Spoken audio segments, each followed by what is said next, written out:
Welcome to Commodore Countdown. I'm Alexa Galloway here with David Lauterbach. We are at Lowell Park where the Falmouth Commodores are going to be facing the Cotuit Kettleers. Tonight's starting pitcher for Falmouth is Casey Mulholland, the University of South Florida. Now David, the last time he made an appearance he was actually as relief. How's that going to affect his outing tonight? Well, this might come as a surprise to you and the viewers. I don't think it's going to affect him at all. I actually asked him about that. He said at school he would sometimes start on a Saturday and then pitch in relief on a Tuesday game and then go back on the mound back on that next Saturday, so it shouldn't really affect him too much. He's used to this kind of stuff. It was a planned outing. The original schedule for starting pitchers was yesterday having Alex Young go and Casey Mulholland go tonight, so it's been scheduled for a while. He was going to have that relief appearance over the weekend. It shouldn't affect him too much tonight against Cotuit. Now, you said it won't affect him, but what does his focus need to be?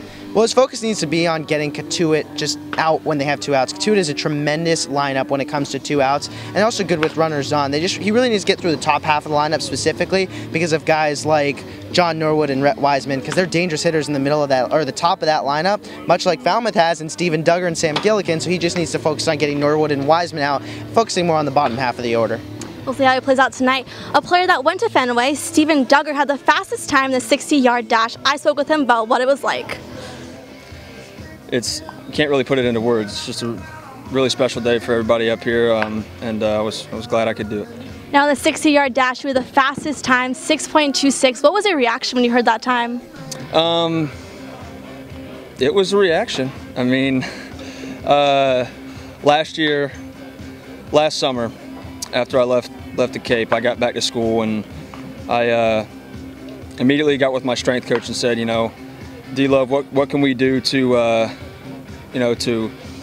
get faster, get bigger, get stronger? I want to be able to steal some more bases. I want to, do something else to help the team. And, I think that part of it has definitely paid off for me. We worked on a couple starts and, those first 3 steps and really pumping your arms. So, I guess it just translated over into the 60, and I was able to knock a couple tenths off and then my original time, and now was able to get a 6.26 and 6.3 yesterday. So it was a really good time. The Commodores are on its longest winning streak so far. David, they've won 4 games in a row. How do they get that 5th win tonight? Well, they need tremendous pitching from Casey Mulholland. He's been great in 2 of his last 3 starts. The last time he struggled was 2 weeks ago from this next Sunday, so a week and a half ago. That was against Orleans at home. He struggled against the Firebirds. They're a tremendous team. It's understandable. But he really needs to just get back on the mound. But when it comes to the lineup, Falmouth needs to hit well again. They beat Bourne in their last matchup 5-1. They beat Chatham the day before that 5-3. They just need to keep putting up crooked numbers on the scoreboard. They can't keep doing picket fences of 1-1, 1-1-1,